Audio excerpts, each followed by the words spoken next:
Udah mulai live nih, yang nonton baru berapa? Ada 9. Kita tunggu sekitar 5 menit deh. Boleh.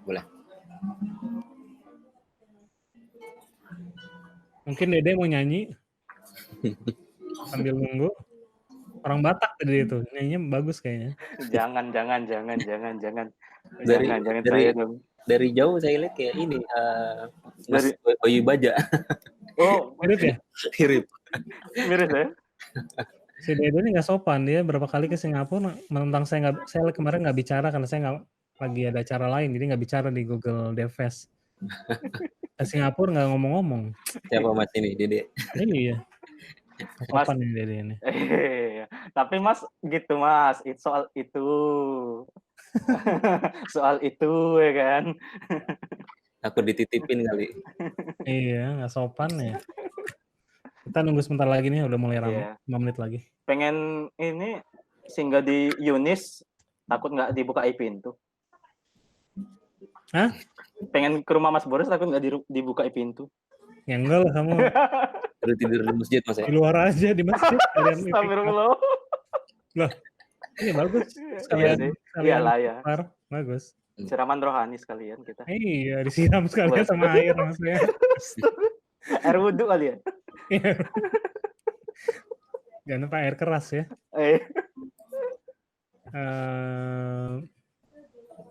Udah berapa nih? 14 ya? Ya lumayan lah. Nggak sepi-sepi amat kalau kita bertiga doang ya. Waduh, nggak seru. Ini Mas Agil mana ini? Kok nggak ada kelihatan? Mas Agil kemana ini? Kok nggak ada kelihatan? Biasanya lagi nyari koneksi kali. Internet. Malu musim hujan. Ya. Berapa ya toleransi waktunya biasanya kalau teman-teman saudara kita orang Indonesia? Biasanya berapa menit? Naratnya Mas ya? Setengah jam udah belum selesai ya. Saya pakai kaos USID nih. Oh iya. Bagi dong Mas. Ngomong-ngomong. Saya nggak dikirim ini. Opennya lagi boleh. kapan ini kan? Nanti. Open kaosnya kapan lagi nih ya? Harusnya makanya tanya di situ di ya. Facebooknya. Pernah kan nih share? Bentar ini udah 13. 14 Mas udah Mas? Ya 14 lumayan. Ya. Yang ini apa di Facebook yang bilang mau nonton ada 50. Nah.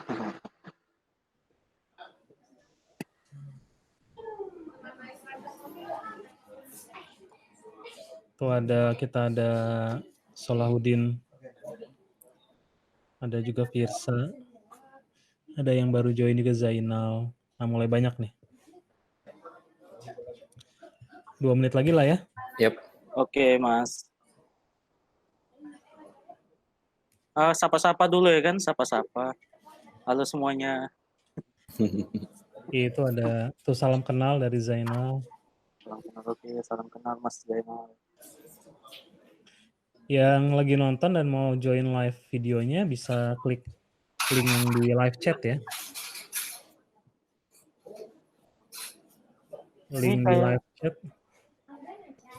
Mas Rizky lagi di kafe nih. Lagi di bawah, biasa. Kalau pulang jam gaul, soalnya kalau Rizky orang gaul, mainannya kafe. Itu kantor Gojek atau di mana ya? Bukan ya? Oh, bukan. Di pangkalan. Kepo ya kan. Di pangkalan ojek kayaknya. Ini di kantor kompetitor kok. Oh, kompetitor. Oh ya. Berarti kantornya Grab. Kesebut. Ini emang garing ini. Banyak siram makanya. Sorry. Ngeramein ya Mas ya.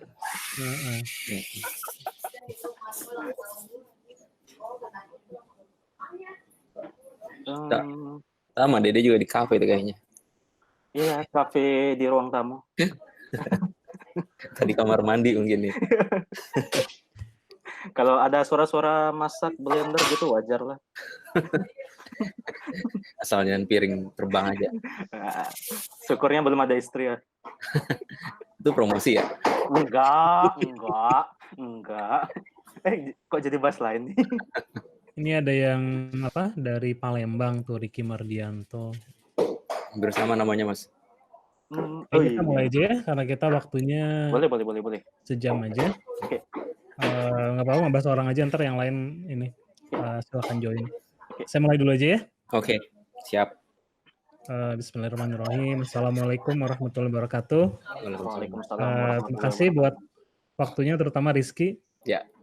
Jadi pembicara sama Dede ya, buat penggembira. Bela-belain kalau mau Mas Boris mah. Selalu Iya saya. dong, harus dong, panggilan. Jadi kita hari ini akan bicara langsung aja, bicara usability testing. Rizky bakal share, lebih ke intro kali Ki ya, buat yang pemula ya. Buat pemula, terus nanti ada share beberapa case dari Gojek, tapi nggak bisa di-share banyak hal ya, terutama ya Gojek namanya juga ya, jadi confidential. Nanti kita akan presentasinya sekitar 15 menit sampai 20 menit, terus saya pengen lebih banyak waktu tanya jawab. Jadi pas mau tanya jawab, silakan yang nonton nih bisa chat di Facebook Live-nya.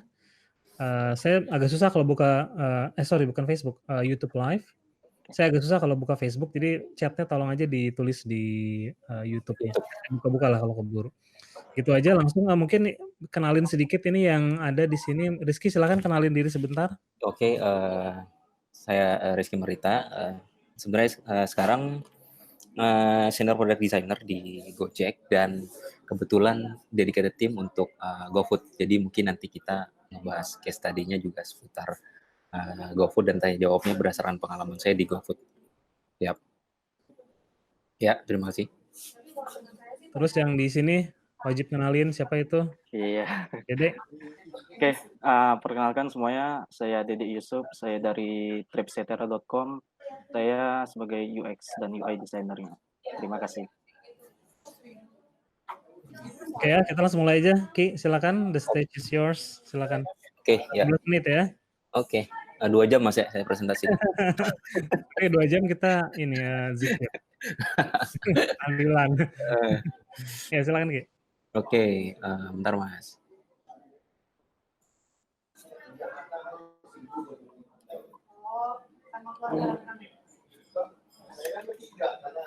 Bisa dilihat ya screen-nya? Halo? Masih blur ya. Masih blur ya? Malah tulisannya click to exit full screen. Iya. Bisa? Enggak, tulisannya click to exit screen. Nah, ini baru ya, oke. Oh, kayaknya agak ini deh, delay mungkin. Oke. Kelihatan? Tulisannya click to exit full screen ya, kenapa ya?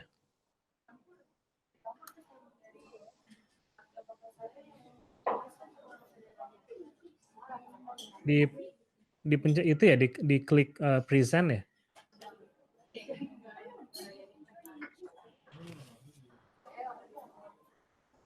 Bentar, coba saya ulang ya.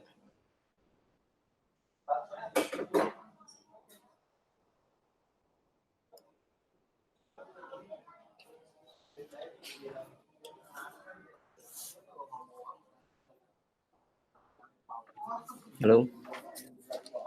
Ya. Ya.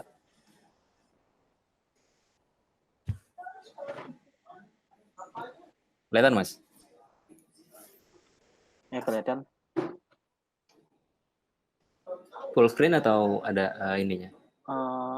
Mungkin bisa itu panel sebelah kirinya mungkin bisa di-hide aja. Enggak full screen kelihatannya.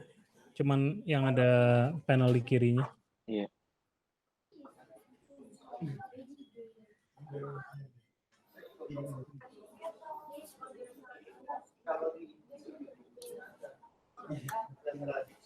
Nggak usah full screen aja kalau nggak, Ki. Oke. Nggak usah full screen. Coba saya stop sharing dulu deh.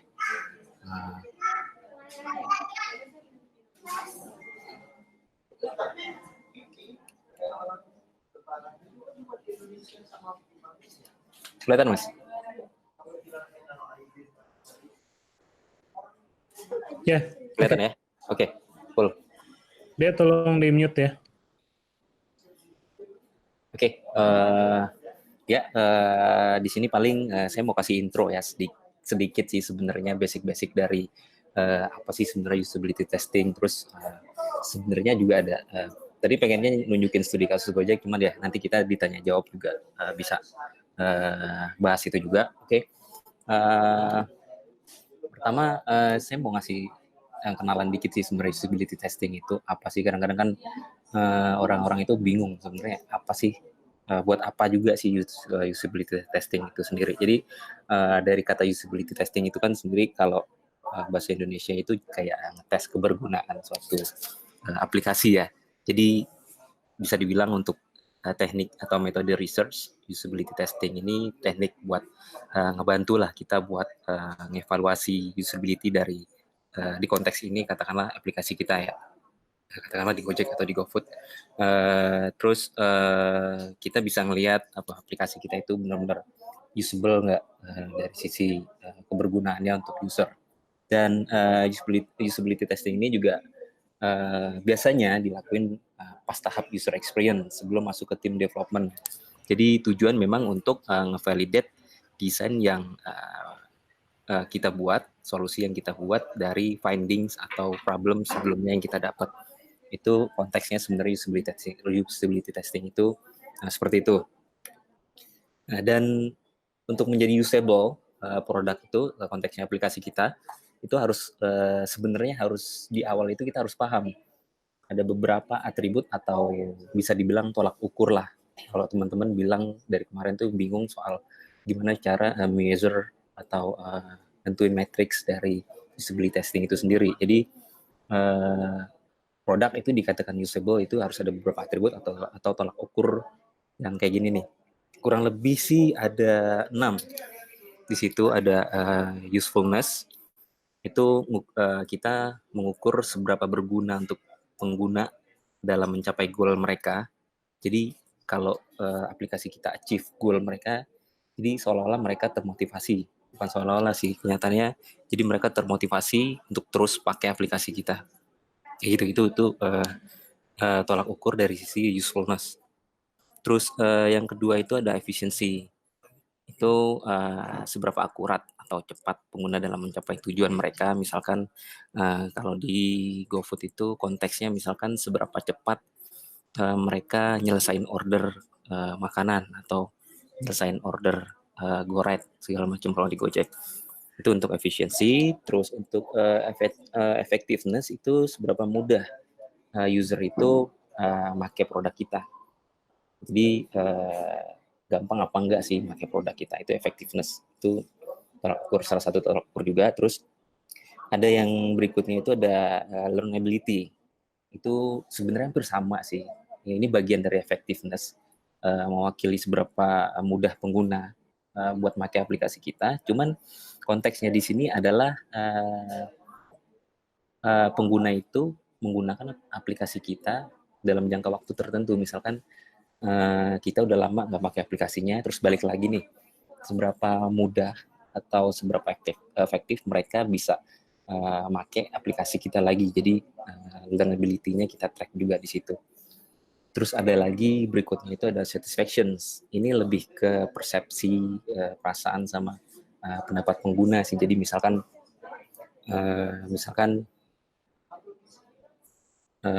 pengguna atau user habis pakai aplikasi kita, terus rasanya kayaknya oke juga nih aplikasi. Jadi kayak ketika pengguna menemukan apa yang mereka butuhkan di aplikasi, terus mereka kayak mencoba mengekspresikan dengan cara kayak misalkan banyak cara sih sebenarnya, kayak ngasih komentar, ratings di App Store atau Play Store yang kayak gitu-gitu.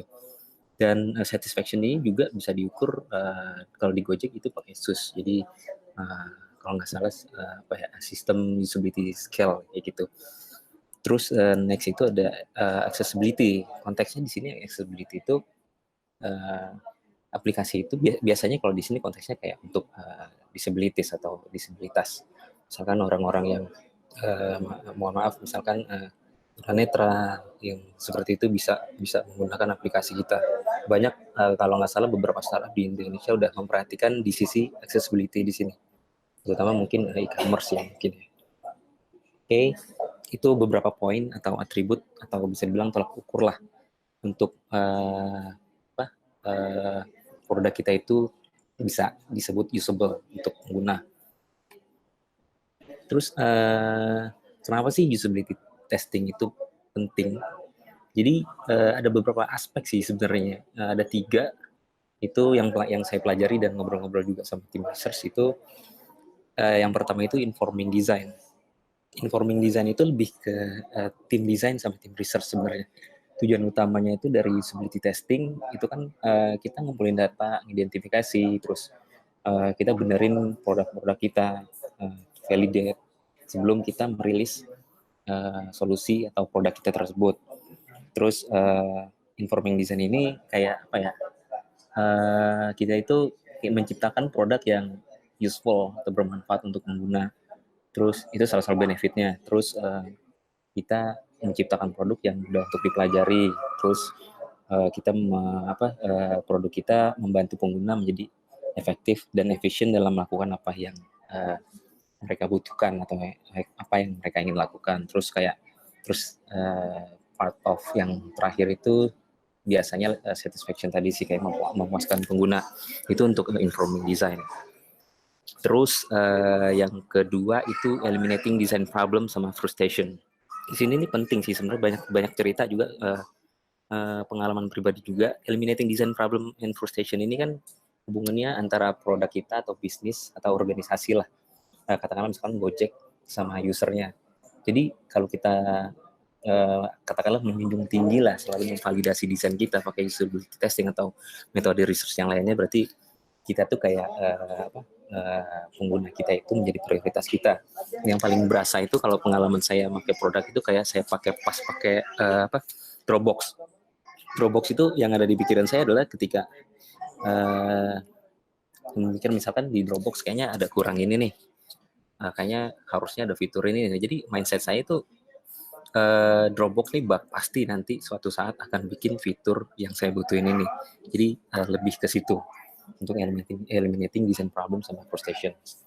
Terus yang ketiga itu ada improving profitability. Jadi ini penting banget sebenarnya karena usability testing juga kita harus convince tim bisnis juga kenapa sih kita ngelakuin usability testing. Jadi kalau improving profitability itu kayak semakin usable produk kita, makin minimalisir cost atau service yang atau support calls kayak gitu. Jadi misalkan saking usable-nya produk kita sampai kita nggak butuh call center atau orang-orang yang pakai nggak butuh guideline atau seperti itu. Terus yang kedua dari improving profitability ini kayak meningkatkan penjualan lah. Karena produk yang usable kan membuat pengguna happy. Terus kayak mereka jadi bertahan pakai terus produk kita. Terus kadang-kadang kalau kita pakai aplikasi kan saking kita senangnya pakai aplikasi, kita kayak cenderung kayak ngajak orang lain gitu pakai aplikasi kita. Terus mencegah risiko usability problems juga pada saat rilis. Di sini sebenarnya dari sisi technical juga nggak masuk juga, karena sebelum rilis kita udah validate kalau dari sisi usability produk kita udah valid seperti itu. Itu kalau dilihat dari kenapa usability itu penting. Nah, kalau di Gojek atau GoFood bisa dibilang kita ada product life cycle kalau tiap melakukan usability testing. Terus tipe-tipe usability testing di dalamnya itu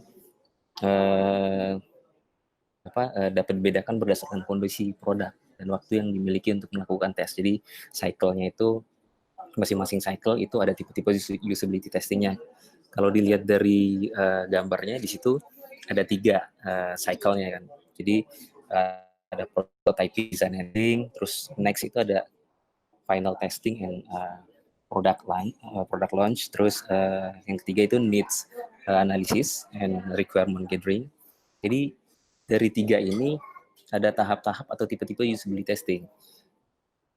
Kalau dilihat dari gambar pas prototyping, design and testing itu ada part di mana tipe usability testingnya namanya exploratory atau formative test.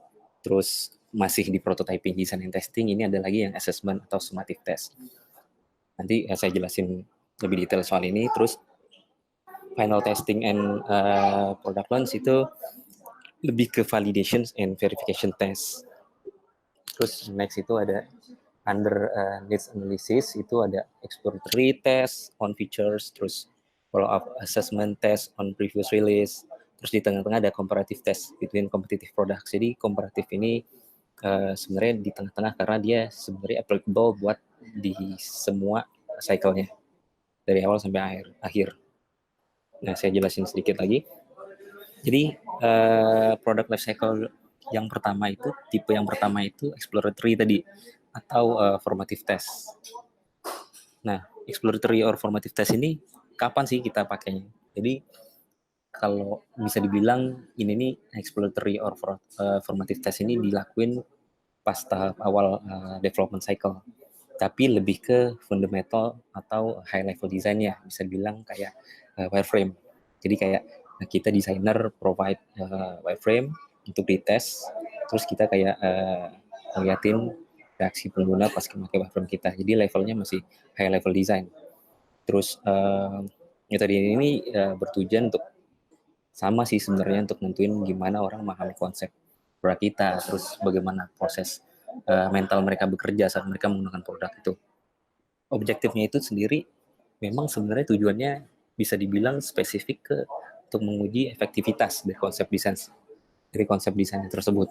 Efektivitas ini kan yang bisa dihubungkan sama yang pertama tadi saya bilang, produk yang usable itu harus tolak ukurnya effectiveness seperti itu. Jadi bisa dibilang kalau objektifnya di sini bagaimana desain mensupport pengguna menyelesaikan task atau tugas-tugasnya dalam mencapai goals mereka. Terus bagaimana desain mengkomunikasikan workflow yang dimaksud.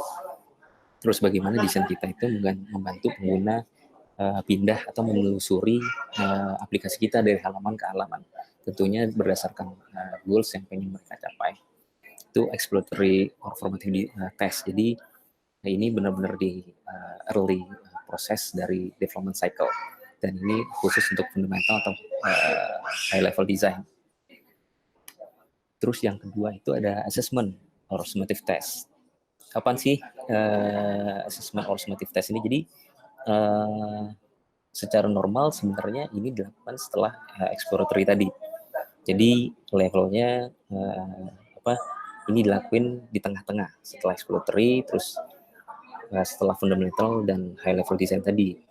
Jadi ini lebih cenderung ke lower level desainnya tadi. Bisa dibilang ini kayak high fidelity prototype lah. Jadi objektifnya di situ meneruskan atau memperluas findings dari exploratory test dengan mengevaluasi usability dari lower level dan aspek dari produk. Tapi bukan nggak mungkin assessment or summative test ini dilakukan di pertama. Kayak di GoFood pun sebenarnya saya coba buat ngelewatin proses exploratory tadi, karena insight-nya akan berbeda ketika kita benar-benar make high fidelity prototype atau dengan micro interaction yang benar-benar bagus. Jadi kadang-kadang saya ngelompatin dari exploratory langsung ke assessment or summative test ini. Terus next itu ada validation or verification test. Nah, ini sebenarnya dilakuin di akhir development cycle sebenarnya.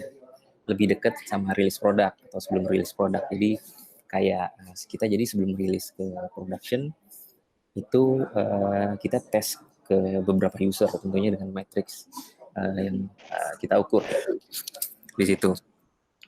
Ya, objektifnya mengukur usability tetap pasti dari produk berdasarkan tolak ukur matrix tadi.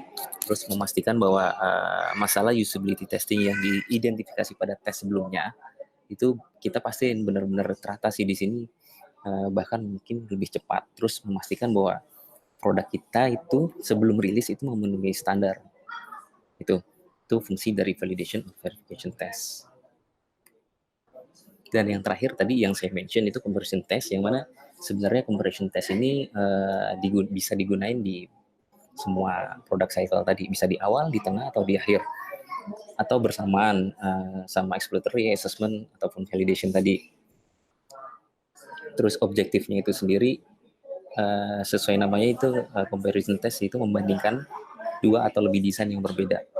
Jadi kita bisa aja dilakuin usability testing di depan untuk membandingin 2 desain yang berbeda. Comparison test ini kita taruh di cycle pertama.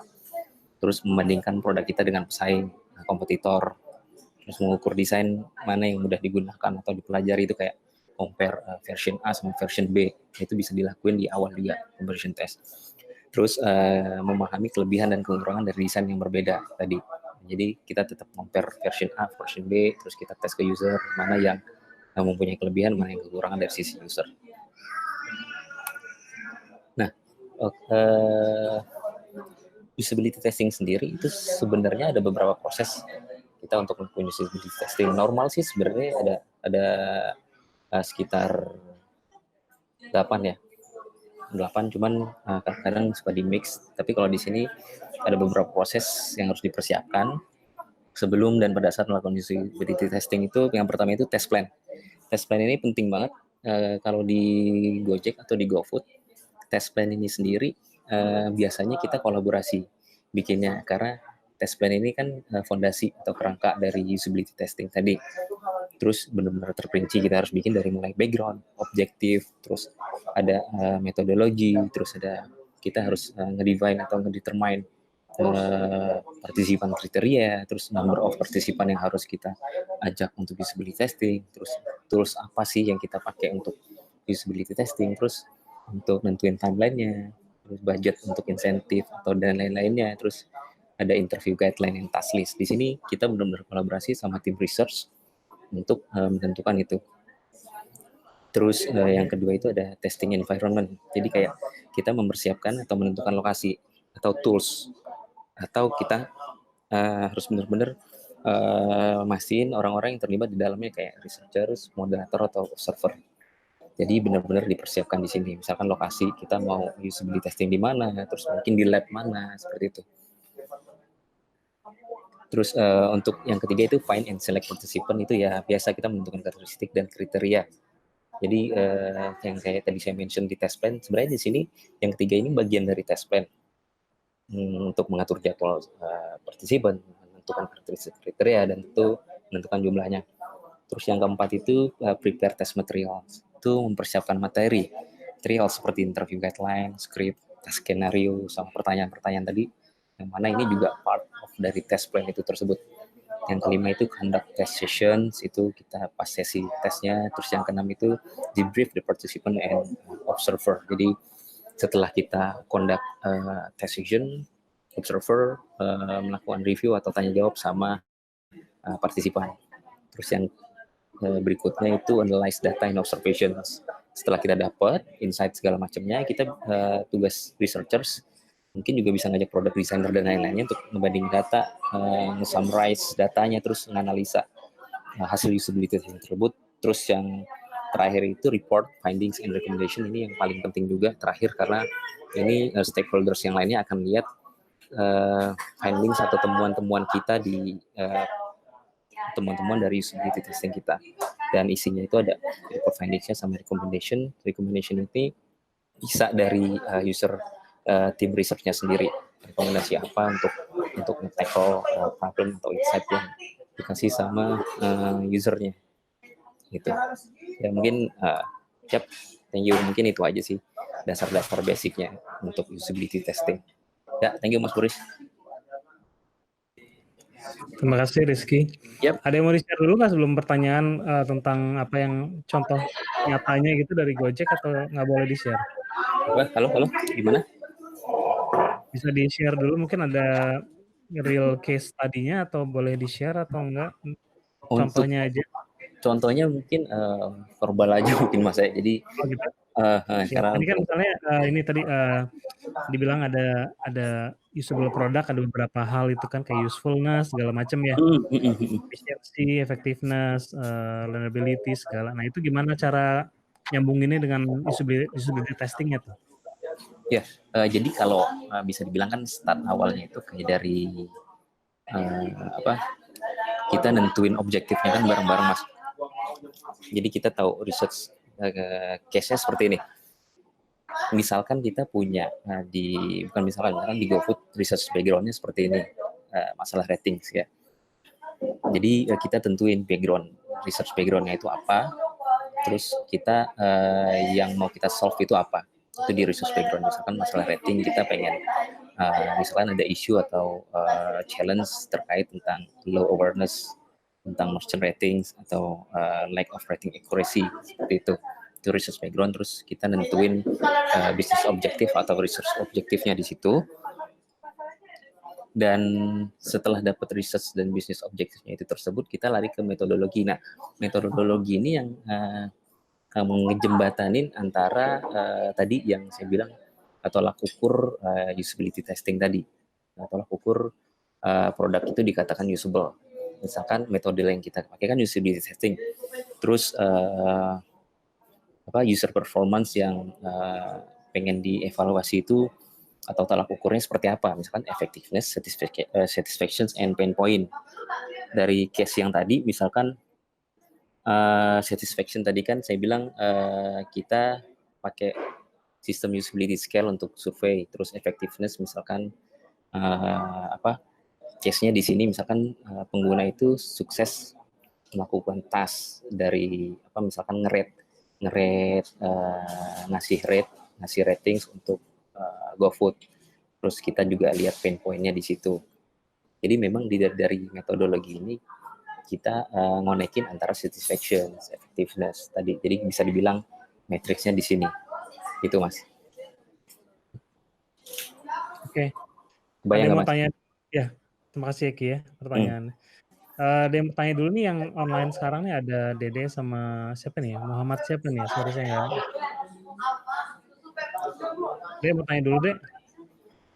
Sambil nunggu pertanyaan dari yang lain di chat. Mau tanya yang mana ya? Banyak nih pertanyaannya sih. Yang paling penting deh. Yang paling penting ya.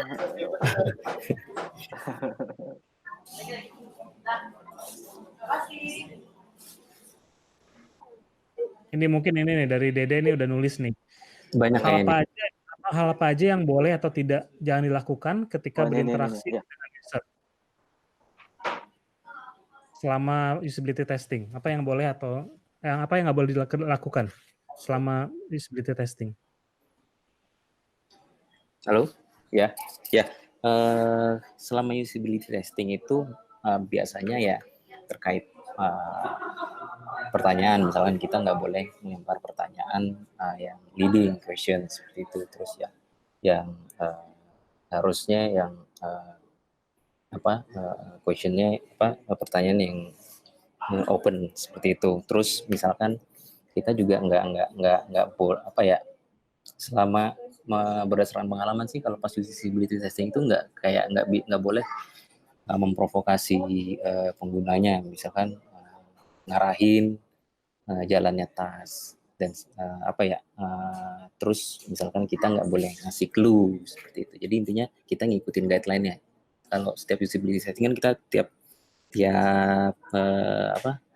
di dalam test plan itu kita ada guideline-nya. Jadi benar-benar harus ngikutin guideline itu. Itu sih paling kalau contoh ini, contoh open question misalnya kayak yang leading question kayak gimana misalnya Ki? Buat contoh yang GrabFood misalnya. Leading question itu waktu itu pernah juga sih hampir sih sebenarnya kepikiran, jadi kayak Anda puas nggak sama layanan ini, kayak gitu. Itu kan sebenarnya jawabannya antara nge-leading antara puas atau enggaknya kan, seperti itu. Yang seharusnya mungkin kita harus bertanya kayak bagaimana pengalaman Anda menggunakan fitur ini, seperti itu. Nggak harus yang nembak langsung Anda puas, ya, seperti itu Mas. Oke. Nah, Dek, jelas nggak Dek? Jelas Mas, jelas. Nah, jelas suaranya atau jawabannya? Jelas jawabannya. Nah ini, misalnya kan kita lagi tanya jawab nih sama user, terus tiba-tiba usernya lagi testing aplikasi kita, lagi testing produk kita nih, dia stuck, diem gitu. Otomatis kita juga pasti agak bingung kan mau ngomong apa nih gitu. Dari kita, apa hal yang harus kita lakukan ketika user itu stuck atau diem gitu? Sebenarnya kalau yang udah sih ya, itu salah satu apa ya, kita bisa ngukur juga dari situ kan. Sebenarnya di situ ada pain point-nya kan. Pain point, intinya tiap tas itu kan ada objektifnya. Kalau dia intinya dia stuck berarti kan istilahnya bingung ya. Iya benar. Istilahnya bingung, ya udah kita catat aja sih. Kita catat kalau nanti kalau memang biasanya sih dia tetap bisa nerusin sih. Tapi memang kalau emang nggak bisa ya kita kasih clue sedikit. Tapi memang harusnya sih kita nggak ngasih clue apapun karena itu memang salah satu pain point-nya. Itu nanti pas terakhir ada prop question kayak gitu sih. Ya. Jadi per tas kita tanya kenapa, pas terakhir nanti kenapa tadi stuck, bingungnya apa kayak gitu. Oke. Jadi tadi hal-hal yang ada hubungannya dengan stuck, diem atau kebingungan bakalan kita tanya kembali di akhir sesi. Iya ada, itu ada, pasti ada sih. Nah, terus Mas, misalnya kan gini, kita mau testing. Nah, satu user itu biasanya berapa lama gitu? Kalau di Gojek sendiri ya, di pengalaman Gojek sendiri berapa Satu lama? user kan kita usability testing ya. Ya. Usability testing itu nggak lama sih, kecuali in-depth interview kayak gitu ya. Kalau usability testing sih, satu orang itu paling lama berapa menit ya? Sekitar 20-30 ya. Mungkin 20. segitu sih. Ya. Nah, itu berarti untuk satu fitur atau keseluruhan fitur yang akan kita testing gitu. Nah, itu tergantung apa yang kita tes karena konteks tes kita kan beda-beda tuh biasanya. Benar. Ada yang ngetes banyak tasnya, terus ada yang ngetes tasnya misalkan ada sekali testing itu yang dites ada 10 tas kayak gitu kan butuh waktu juga. Intinya konteksnya semakin banyak yang kita tes itu harusnya waktunya harus ngikutin. Gitu. Kalau cuma tasnya satu ya mungkin bisa lebih cepat. Terus kalau ada tasnya 5 atau 10 dan kan kalau semakin banyak tas juga kan kemungkinan partisipannya kan juga berbeda kan. Iya benar. Kayak gitu dan makan waktu juga kayak gitu. Deh, ini pertanyaan dari lain dulu deh ya, jangan kamu semua nanya deh. Ini dibayar Mas Boris nih kayaknya. Bayar berapa deh? Mas nomor rekeningnya itu berapa Mas? Dia audiens bayaran memang si Dede ini. Sengaja biar ramai.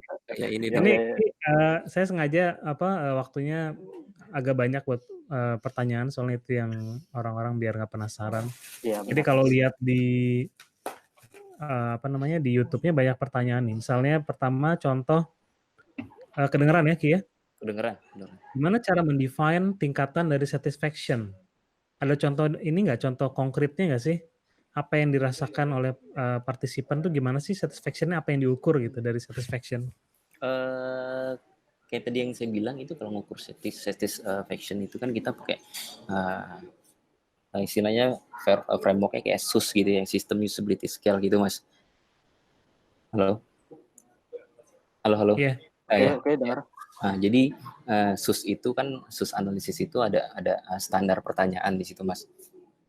Untuk kita menilai seberapa puas pelanggan pakai produk kita. Terus di situ pun ada beberapa pertanyaan, terus ada scoring gitu. Jadi itu pertanyaannya ditanyakan langsung atau setelah kita bisa dibilang sesi terakhir lah. Oke, jadi ada framework yang bisa dipakai, nanti bisa detailnya bisa dicari namanya SUS ya. System Usability Scale. Itu udah lengkap kok, komplit. Oke, terus ini lagi buat partisipan minimal berapa banyak dan seluas apakah skala buat pilih sampelnya? Pilih sampel maksudnya partisipan ya? Ya, berapa banyak dan sampelnya berapa? Nah, kalau di GoFood itu pengalaman macam-macam Mas. Jadi kita ada yang pakai 5, ada yang pakai 10. Itu tergantung metode yang mau kita pakai. Misalkan kita kalau mau ngetes cuman satu tas itu bisa pakai 5 atau 10 lah. Bisa 5 atau 10 partisipan. Nah, itu sampelnya apa dari yang anak umur 14 tahun sampai kakek-kakek 60 tahun atau gimana tuh? Jadi macam-macam juga. Jadi ada yang any GoFood user, jadi semua GoFood user bisa. Cuman ada juga yang benar-benar kalau tergantungkan untuk menentukan kriteria atau karakteristik dari partisipan itu kan kita tergantung tasnya juga tuh, tergantung goal dari tasnya. Jadi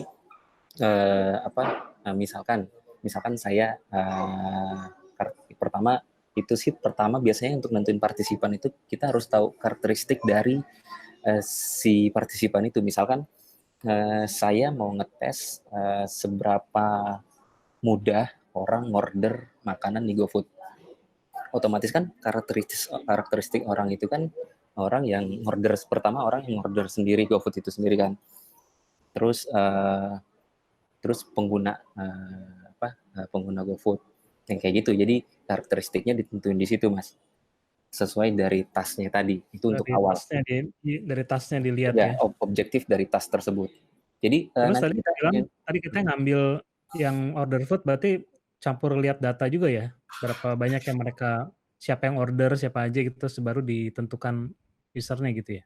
Nah, kalau kayak gitu bisa karena kita masuk ke tahap di mana kita nentuin kriteria usernya. Kriteria user itu kan berdasarkan kayak tadi Mas bilang, bisa dibilang matrix dari desainnya lah, kayak number of user. Misalkan dia order makanan atau food itu seminggu berapa kali sih, kayak gitu. Terus misalkan dalam sehari dia order 3 kali atau dalam seminggu dia order 8 kali, kayak gitu sih. Itu bisa nentuin kriterianya terus. Oke, jadi dilihatnya dari tasnya yang mau diteskan ya gitu. Dari tas itu dari awal kita tahu untuk nge-visualize karakteristik kita itu. Kalau saya pribadi sama tim pun bisa dimulai dari situ sih. Jadi karakteristik dari tasnya itu orangnya seperti apa, kayak gitu. Oke. Ini ada pertanyaan dari Zainal Amri. Tadi dia tanya kalau open ended sama close ended proporsinya gimana. Tapi tadi kelihatannya kalau usability pertanyaannya lebih ke open ended ya, bukan nggak ada close ended ya? Ya, lebih ke open ended sih. Ya, karena yang kita cari itu kan jawabannya yang luas lah ya, nggak yang cuma yes and no, karena insight-nya nggak dapet gitu. Nggak ada proporsi untuk close ended sih. Ini ada pertanyaan dari teman lama kita nih, Ki, dari Ahmad Zikri. Waduh, ini dalam nih, ampun. Saya pulang dulu Mas ya. Zikri tanya nih, katanya dalam usability testing yang efisien itu apakah cukup dari Marvel atau sampai ke level front end? Nah, di Gojek gimana tuh? Nah, tadi kayak yang dijelasin di cycle-nya tadi Mas. Jadi kalau di Gojek pun sebenarnya ada yang pakai exploratory tadi, yang pakai prototype yang bisa dibilang low fidelity lah. Itu ada. Terus ada juga yang assessment test tadi, yang pakai prototype yang bisa dibilang interaction-nya luar biasa lah, yang bagus. Jadi kalau saya pribadi di GoFood lebih prefer pakai yang assessment test. Jadi saya pakai prototype yang benar-benar bisa clickable, terus interaktif lah. Jadi insight dari user pun berasa banget, bedanya luar biasa sih, itu sih. Kecuali kalau memang kalau exploratory itu kita memang cuma mau ngetes effectiveness, atau misalkan kita mau ngetes icon ini meaningful atau enggak sih. Cuman kalau kita mau ngetes interactions, motion dan lain-lain, terus flow dan lain-lain juga itu lebih enak. Kalau sekarang kan karena tools zaman sekarang kan udah macam-macam, terus udah powerful banget, terus gampang banget. Jadi selama di GoFood pun bisa dibilang saya nggak pernah pakai yang exploratory tadi yang paper atau wireframe biasa. Jadi selalu pakai yang high fidelity. Itu. Favoritnya apa nih? Toolsnya apa nih biar sekalian pada tahu yang lain? Toolsnya promo nih, ntar dikasih license gratis. Favorit toolsnya ini kalau untuk interaction sama motion sama animation itu Principal App. Terus baru-baru ini saya juga coba explore Framer ya. Ya, bedanya itu kalau Framer itu kita bisa custom sisi code, jadi bisa macam-macam, lebih aneh-aneh lah. Ya, gitu. Ngomong kameranya makin ke atas, bisa diturunin biar kelihatan mukamu Ki. Nah, gitu. Oke. Lanjut lagi ya. Mungkin yang di sini mau tanya dulu, Dede ada pertanyaan dulu. Kelihatannya udah nggak sabar tadi kayaknya. Enggak Mas. Saya tadi ketika ngomong Framer jadi pengen tahu juga gitu, karena tanya. Mas, nanti tahap topiknya prototyping. Oke. Biasa tuh Mas Boris gitu. Lanjut. Ini dari Salahuddin Muhammad. Ya. Kalau di Gojek, apakah semua tes dikerjakan? Kalau enggak, apa yang dilakukan? Jadi misalnya buat setiap feature, apakah dites usability? Kalau enggak, gimana prosesnya kalau nggak dites? Nah, ada beberapa yang nggak dites itu contohnya kan, kita kan pakai, desain sistem, Mas, ya. Jadi ada beberapa features yang, kan desain sistem kita itu kan komponen sama elemennya itu, kita udah, tes lah ke user-nya. Jadi kita udah nggak usah raguin lagi, udah valid lah. Jadi untuk case itu, yang mana kita pakai komponen yang udah ada dan itu works, ya udah kita nggak perlu untuk meskipun itu features baru atau apa gitu, kalau kita pakai dari, komponen base itu, ya udah kita nggak lakuin usability testing. Itu kecuali untuk flow ya, gitu. Oke. Mhm. Ini ada lagi dari Erwan. Kalau Rizky pernah punya pengalaman kerja di agensi nggak, Ki? Kerja di agensi enggak, cuman projekan sama agensi itu ada. Nah, ini pertanyaannya adalah, gimana menerapkan usability testing di perusahaan agensi kreatif? Itu idealnya gimana penerapannya? Karena dalam sebuah agensi semua serba mepet. Nah. Semua juga mepet biasanya soalnya. Karena beda dengan di startup sama company tertentu. Wah, ini harus klarifikasi. Mau di perusahaan kayak saya sekarang di corporate, di Singtel Group, semua mepet. Pengennya kemarin. Kalau ditanya Iya, iya, deadline-nya iya. kapan? Yesterday. Kayaknya harus jam sama Ya. Mas Boris nih biar ngerasain pepet-pepetan. Rizky nggak tahu tuh ya, Ki. Nah, ini ngomong-ngomong kalau belum tahu, Rizky pernah jadi sama tim saya dulu di Grab Singapura. Nggak Ya. tahu deadline ya, Ki ya? Ya gitulah. Sampai ya berat badan naik turun ya, Mas, ya. Berat turun ya. Oke, tuh, jadi gimana, Ki? Jawabannya tuh kalau di khususnya agensi lah, kita tahu lah Ya, beda lah ya sama beda. produk company ya. Nah, itu Beda. gimana di agensi penerapannya? Karena Beda. kliennya kan ganti-ganti ya. Ya. Jadi Itu gimana? kebetulan dulu saya pernah kayak projekan sama agensi di Singapura juga, Mas. Jadi bukan sama Mas Boris ya. Jadi balik lagi sebenarnya proses itu kita bisa, kalau saya ya, pengalaman saya, jadi saya bikin agreement-nya itu di awal sama agensinya. Jadi kayak project checklist atau development prosesnya itu harus jelas. Meskipun itu waktu deadline-nya mepet banget kan, sebenarnya kalau kita propose dari awal, terus agreement-nya dari awal kita nyelipin proses usability testing itu, harusnya itu fine-fine aja sih, karena selama itu pun along the way saya ngerjain project-nya include sama usability testing. Jadi kalau memang dari awal saya udah masukin di proposalnya ada usability testing, ya udah, kalau mereka agree ya memang harus dari awal kayak gitu, Mas. Jadi bisa jalan-jalan aja sih untuk usability testing meskipun waktunya mepet. Kan kalau kita kan ada pasti untuk project atau project di agency itu kan ada timeline-nya. Nah, kita bisa main di timeline itu sih. Gitu kalau pengalaman sih. Sampai sekarang, nggak sekarang sih.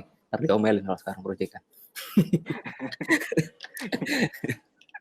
Kayak gitu sih, Mas. Jadi nggak tergantung agreement dari awalnya. Karena kalau freelance atau apa kan ada istilahnya kayak freelance checklist tuh. Kita ngerjain udah ketebak kan sama kita bikin apa, misalkan landing, katakanlah project sama kliennya landing page. Terus ada kita selipin di situ iterasi di mana kita harus tes solusi atau desain kita, kayak gitu.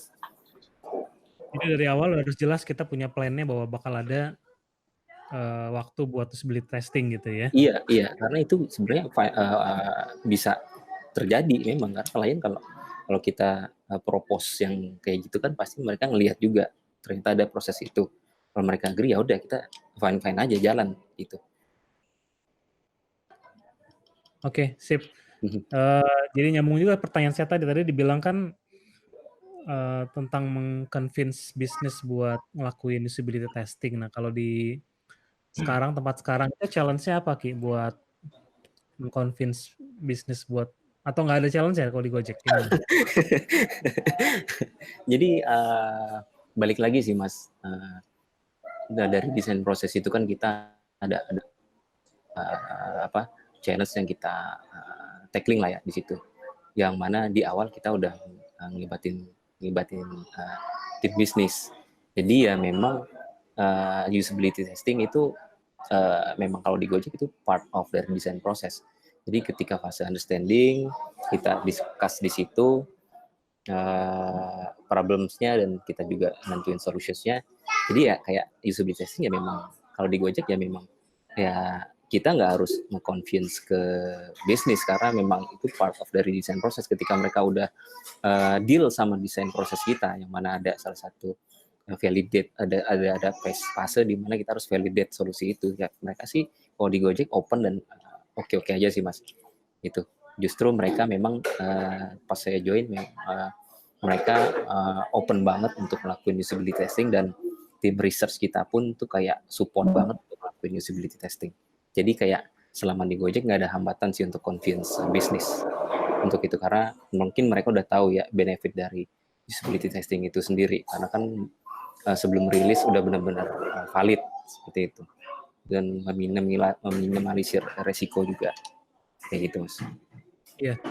Jadi kalau di perusahaan yang startup yang udah mature kayak Gojek terus saya waktu itu di Grab juga udah bagian dari desain proses. Jadi yang challenge-nya lebih ke kalau kita baru-baru awal. Kayak dulu saya pernah waktu di Rakuten Viki itu belum jadi bagian proses ya kita kayak gerilya gitu deh. Iya, jadi sama. ngerjainnya ya di support sama bisnis atau produk. Jadi saya malah bayar sendiri gitu buat kasih insentif terus malam-malam di luar jam kerja gitu. Jadi emang gitu tantangannya. Ya karena memang dari sisi bisnis pun mereka beranggapan kalau untuk melakukan usability testing itu butuh cost yang mahal gitu kan.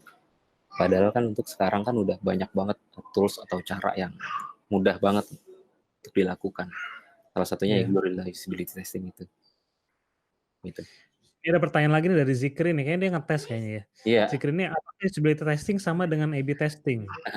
Soalnya di tempat sekarang lebih senang A/B testing, bukan usability. A/B testing. Bedanya apa? A/B testing itu bisa dibilang ya part of dari usability testing ya. Metode dari usability testing kayak yang saya jelasin tadi kan ada 4 mas ya, exploratory, terus assessment, terus ada lagi validation sama comparison. Nah itu tuh sebenarnya bisa dibilang part of dari comparison A/B testing, comparison test.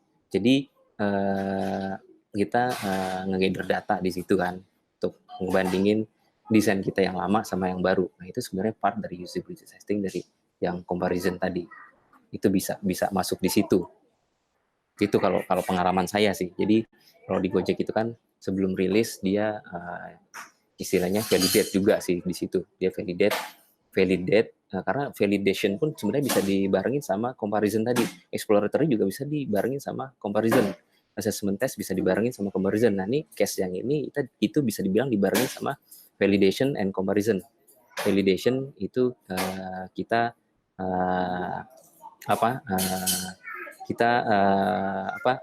launch produk ke beberapa user, misalkan 20 atau 30% user, terus kita compare. Nah itu kan comparison tuh. Comparison kita compare si solusi kita ini works apa enggak sih. Di situ sih sebenarnya kalau dari cycle-nya. Menurut saya gitu mas. Oke, thanks Ki. Ini ada lagi pertanyaan dari Solahuddin, tapi tanya tadi berapa kali user testing buat sebuah feature dari ide sampai rilis itu kan tadi udah dibahas di yang cycle-nya ya, dari exploratory dan validation. Kalau berapa kalinya mungkin tergantung ya Ki ya, berapa kalinya. Kalau berapa kalinya itu kan sebenarnya tadi dari cycle itu kan kita udah validation tuh mas. Kita udah validation terus kalau memang solusi kita works nggak ada masalah itu kan lanjut tuh. Tapi kita tetap analyze di situ. Kalau memang kita butuh kita memprioritaskan untuk nge-solve itu ya udah kita iterasi lagi. Cuman kadang-kadang kita ada roadmap yang lain tuh. Jadi kita harus mengerjakan yang lain. Sementara kita analyze yang udah kita rilis, kita ngerjain yang lain. Tapi memang kalau itu termasuk dari prioritas kita akan balik lagi di situ. Gitu. Atau kadang-kadang bisa dikesampingkan, ya udah tar dulu. Kayak gitu, Mas. Oke. Ini pertanyaan dari Erwan. Yang bertanggung jawab buat user testing, buat nge-lead-nya siapa tuh? Kalau di sana, di Gojek? User research, tim research di sana. Ada dedicated, kalau di GoFood ada dedicated timnya. Ada beberapa orang, kurang lebih 4 atau 5 orang, itu kita kalau di GoFood itu kan ada per stream atau kalau di Spotify itu per tribe gitu. Jadi mereka ada megang tribe A, tribe B atau stream A, stream B kayak gitu. Jadi memang ada dedicated timnya. Dan di per GoFood pun misalkan ada yang PIC-nya kayak gitu. Lead-nya tetap ada satu, cuman PIC untuk masing-masing produk itu ada gitu. Nah, kalau misalnya perusahaan yang nggak sebesar Gojek, desainernya biasanya cuma 1, 2 atau mungkin 1 itu gimana tuh? Untuk ngelakuin nah, menariknya gini sih Mas. Ini dia menarik nih. Ya itu jawabannya. Ya jadi menariknya gini sih, kalau memang timnya belum ada kan sebenarnya kalau saya dulu itu memang part of kerjaan dari UX designer misalkan ya.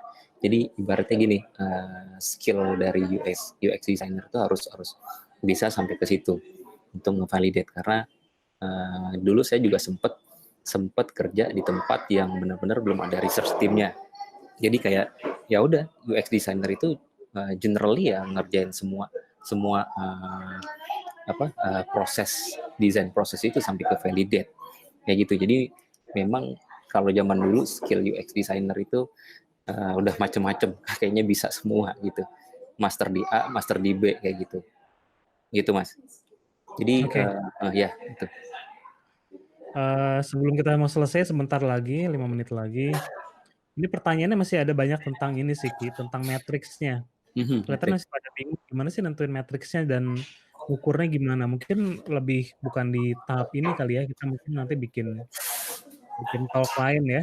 Matrix itu konteksnya, lihat konteksnya juga sih Mas. Kadang-kadang kan kalau ngomongin matrix itu ke produk atau desain matrix ya. Kalau di research itu kita bisa sebut matrix, cuman itu tadi yang saya bilang tolak ukurnya tadi yang ada.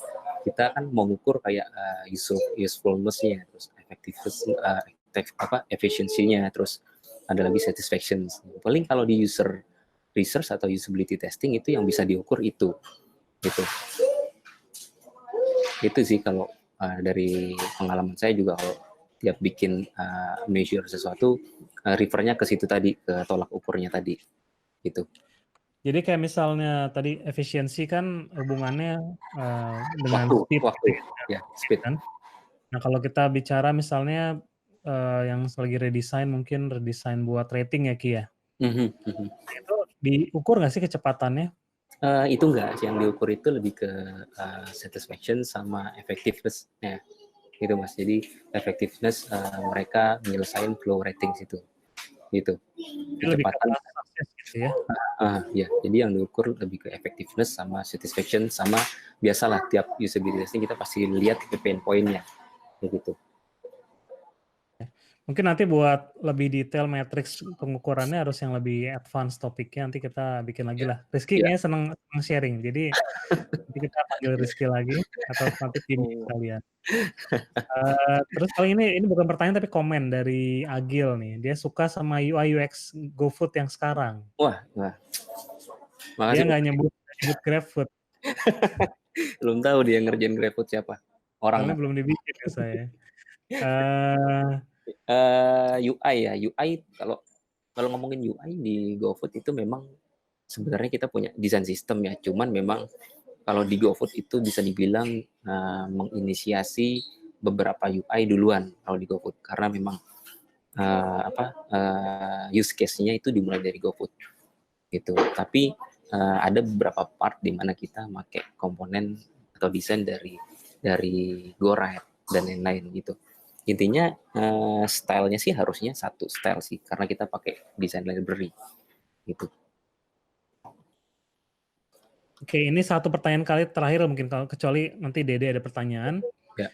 Ini mungkin nggak terlalu nyambung dengan usability tapi lebih ke general. Usability ada sih masuk.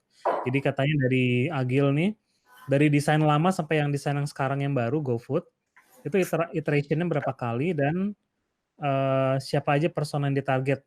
Berapa lama prosesnya? Untuk tadi pertama itu apa Mas? Saya lupa Mas. Pertanyaan berapa lama dari desain lama ke baru prosesnya? Berapa iterasi? Dari baru ke lama itu kalau nggak salah ya, saya join kan belum baru dia masih lama, itu kurang lebih 6 bulan lah. 6 bulan. Itu prosesnya 6 bulan untuk yang baru ke baru gitu. Terus next tadi apa Mas pertanyaannya Mas? Personanya yang paling utama siapa sih kalau GoFood ini sebenarnya? Apa Mas? Sorry?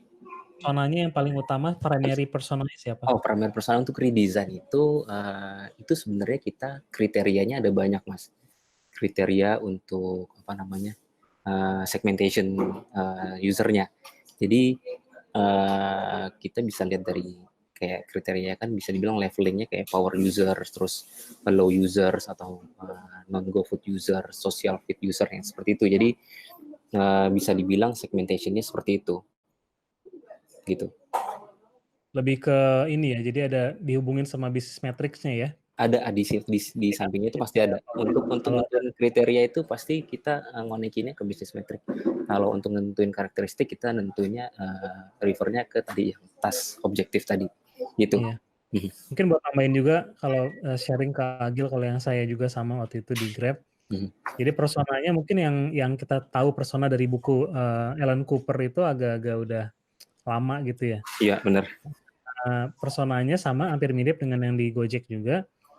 Kita lebih ke behavior dia dalam value ke bisnisnya. Jadi misalnya kalau bicara GrabFood dulu, basket size-nya berapa, terus dia mesen makanan seminggu berapa kali, dan kalau kita bicara behavior ini bisa jadi ada anak SMA dan ada orang kerja, jadi udah nggak bisa pakai persona yang based on umur misalnya, jadi udah nggak bisa lagi. Jadi dia udah overlap gitu matriksnya, jadi lebih ke matriks bisnis buat personanya. Betul. Dede ada pertanyaan dulu deh sebelum kita selesai. Kayaknya nggak ada lagi mungkin pertanyaan nanti dari ini. ya Allah. Nanti sekarang gimana? Nanti saya tanya pribadi aja deh langsung. Nggak boleh gitu dong. Boleh dong. Yang lain kan mau belajar. Dapat relasi baru nanti sharing lagi gitu kan. Iya. Yang lain kan mau belajar gimana? Iya. Kalau diem-diem gitu. Mas Boris manggil saya sebenarnya butuh lawan ini. Mas Boris kalau manggil saya butuh lawan. Laki-laki sih Rizky. Oke. Kayak nggak tahu aja Mas kalau di luar nggak dibales ya. Ada yang kelewat nih. Ya. Apakah mungkin melakukan disability buat project personal? Mungkin banget sih Mas. Mungkin banget. Jadi dulu saya sempat bermimpi gitu kan bikin startup atau project personal lah kayak gitu ya. Jadi di situ saya belajar buat memang proses yang benar itu seperti apa sih, sampai ada proses namanya validate tadi usability testing. Jadi memang mungkin aja sih, karena itu memang part dari proses kalau memang kita pengen benar-benar bikin project atau produk sih, kalau memang mau ngikutin best practice-nya kayak gitu, mungkin aja sih, gitu Mas. Iya, oke. Dede masih ada pertanyaan atau nanti saja langsung Mas, sebenarnya banyak sih. Waktu udah mepet. Ya, oke. Rizky mau ada yang ngomongin dulu sebelum kita tutup? Tentang supaya orang kan biasanya alasannya tuh nggak ada waktu lah, nggak ada resource, nggak ada apa. Nah gimana nih tipsnya biar kalau masalah kerjain gitu? Kalau nggak gini sih, kalau dulu saya kayak Mas Boris bilang tadi, kalau nggak ada waktu atau apa, atau nggak ada support dari siapa-siapa, kita bisa pakai guerrilla usability testing itu tadi. Terus kalau memang waktunya mepet banget, itu sebenarnya kita bisa pecah-pecah untuk usability testing per iterasi, jadi bisa per task kecil-kecil. Jadi memang ada yang namanya kalau proses cycle untuk usability testing itu ada yang full proses life cycle-nya, ada juga iterative design cycle-nya. Jadi iterative design itu bisa diterapkan untuk yang waktunya sedikit, jadi per iterasi kayak gitu, untuk yang benar-benar nggak punya waktu gitu. Oke, terima kasih banyak Rizky, Dede juga yang udah jadi panelis. Oke, terima kasih Mas Rizky. Ya, sama-sama. Jadi sebelum kita selesai, paling lebih ke summary sedikit bahwa usability itu bagian penting juga dari product development process. Kalau tadi bicara Rizky bilang tentang bikin usable product, karena itu akhirnya produk ya kalau nggak usable nggak ada yang pakai nanti akhirnya gitu kan ya. Betul. Jadi ada metodenya ada banyak, tapi usability ini yang paling sering digunakan dan langsung ke produknya sendiri. Dan tadi dari Rizky juga dibilang nggak perlu punya resource, nggak perlu banyak waktu sebenarnya. Jadi nggak ada alasan buat kita untuk nggak melakukan usability testing. Ya. Jadi sebelum produknya launching, sebelum develop, bagus kalau kita tes dulu dengan user buat dapat feedback cepat gitu. Jadi bisa iterate secepatnya gitu ya. Ya. Ini ada yang mau tanya lagi. Oh enggak ada. Oke. Jadi itu dulu aja. Terima kasih banyak Rizky buat waktunya. Sama-sama Mas Insya Fadil. Allah jadi amal jariah, jadi Amin. ilmu yang bermanfaat mudah-mudahan. Terus buat yang lain juga, kalau yang belum join ke Facebook UX ID, tolong join. Di sana ntar tolong sharing juga. Jadi kayak Rizky ini lepas dari tim saya waktu itu, terus sekarang grow-nya cepet gitu ya, karena mau sharing terus. Jadi orang memang kalau orang sharing itu sebenarnya learning dan dia lebih jadi lebih berkembang gitu. Jadi buat teman-teman yang lain juga jangan kalaupun belum punya pengalaman jangan jadi berhenti untuk sharing atau share apa yang udah pernah dikerjakan, karena kita malah jadi lebih pinter ya Ki ya, belajar juga public speaking, terus kita jadi lebih mendalami ilmu lagi. Itu dulu aja. Alhamdulillah. Jadi mudah-mudahan juga kita semua bisa jadi bermanfaat, karena tujuannya kan jadi manusia terbaik kita yang banyak manfaat buat orang lain. Gitu dulu aja. Sampai ketemu lagi insya Allah di selanjutnya, mungkin prototyping ya Ki ya. Boleh. Insya Allah prototyping atau matrix bisa dibahas juga. Alhamdulillah. Bahannya udah ada ya prototyping ya. Iya. Oke, insya Allah prototyping. Itu dulu aja, sampai ketemu lagi. Jangan lupa ibadah terus ya, yang rajin. Ketemu lagi kita di sosial media nanti diskusinya. Itu aja. Wassalamualaikum warahmatullahi wabarakatuh. Waalaikumsalam warahmatullahi wabarakatuh.